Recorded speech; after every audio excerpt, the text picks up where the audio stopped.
महाराज जी, आज पूरे देश में सब लोग सिर्फ राम मंदिर के बारे में बात कर रहे हैं। चंदा चोरी वाले मामले में कल जो 8 आरोपी हैं उनकी कोर्ट के सामने एक बार फिर पेशी है।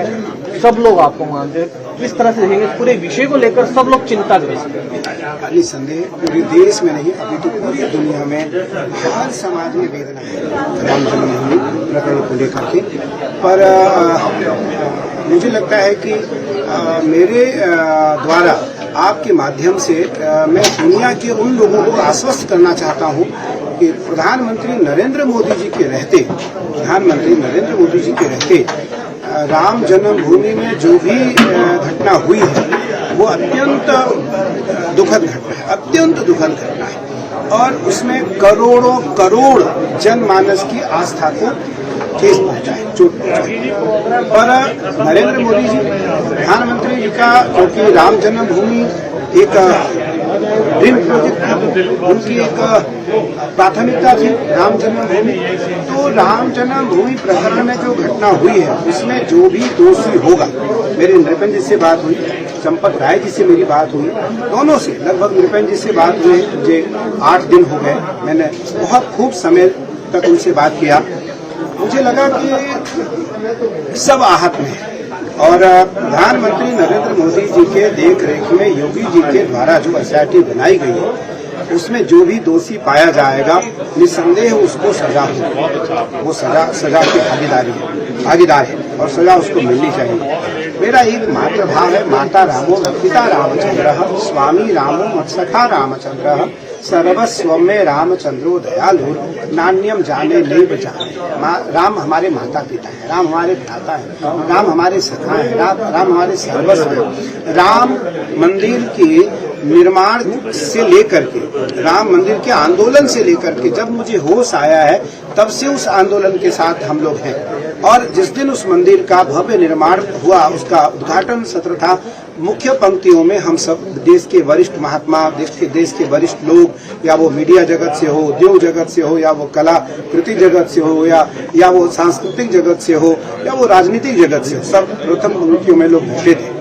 तो निसंदेह सब आहत हैं, सबको ठेस है, सबकी आत्मा में आघात है। पर प्रधानमंत्री नरेंद्र मोदी जी के रहते हम आश्वस्त हैं कि जो भी दोषी होगा वो सजा से मुक्त नहीं हो सकता। एक सवाल लेना चाहूंगा, ये घोटाला जैसे चीजें सामने आ रही है, कुछ दिनों से नहीं कुछ महीनों से कहा जा रहा है, कुछ सालों चल रहा है, और कुंभ के समय में सबसे बड़े स्तर पर भ्रष्टाचार हुआ, कई चीजें गायब होने की भी बात सामने आई है, चाहे वो चांदी की ईंटें हो या बाकी चीजें जो प्रभु राम की सेवा में अर्पण की गई थी श्रद्धालु, उन चीजों को लेकर क्या कहेंगे? और अब जो आरोपी हैं, जो दोषी पाए जाएंगे, अगर रिपोर्ट में अगर आते तो उनके खिलाफ फांसी की मांग की जा रही है, उसको लेकर क्या कहेंगे? राम के साथ भगवान राम, क्योंकि जो सन्यासी हैं, जो वैष्णव हैं, जो उदासी हैं, जो निर्मली हैं, जो वैरागी हैं, जो दादूपंथी हैं, जो कबीरपंथी हैं, सबके मूल में राम है, सबके मूल में राम है। राम जी के मंदिर के साथ, राम जी के साथ जिस व्यक्ति ने इस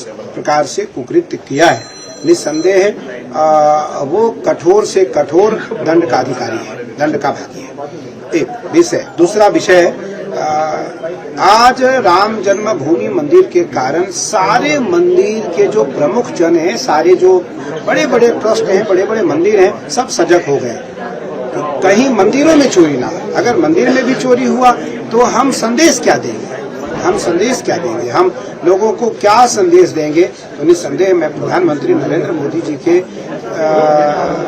कारण दुनिया के सनातनियों को आश्वस्त करता हुआ यह बात कहने में एक पल भी झिझक नहीं रहा हूं कि जो दोषी है उसको सजा मिलेगी, वो कभी दोष मुक्त नहीं होगा। कुछ सुझाव देंगे, क्योंकि सभी जो मंदिर है, जितने श्राइन बोर्ड है, सब कहीं ना कहीं अब शंका के घेरे में। हर कोई व्यक्ति शंका हो रही है कि कहीं यहाँ पर भी ना हो रहा हो, यहाँ पर भी ना हो रहा हो। बाकी धर्मों के भी जगहों पर सवाल उठ रहे हैं चंदा चोरी को लेकर। अच्छा है ना, आप जैसे लोग देश में हैं, देखिए चौथा स्तंभ देश का मीडिया है, उस कारण आज दुनिया के लोग जागरूक हुए।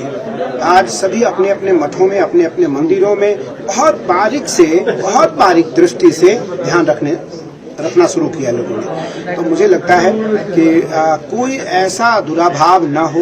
मंदिर में अगर मंदिर में चोरी होती है तो निसंदेह भगवान को कष्ट है, भगवान को कष्ट है तो भक्त को कष्ट है, भक्त को कष्ट है तो आस्था का विषय है। तो इसलिए सारे मंदिरों में जितने बड़े छोटे मंदिर हैं सब पर सरकार की भी नजर है और वहाँ के जो अधिपति हैं उनका भी नजर है, जो ट्रस्ट से संबंधित संचालित संस्था है उनका भी नजर है। तो मैं केवल इतना कहना चाहूंगा कि किसी भी मंदिर में, किसी भी मठ में, किसी भी ट्रस्ट में चोरी का प्रकरण कभी समाज के बीच में नहीं आना चाहिए और अगर कहीं आता है तो वो अपराध के दृष्टि में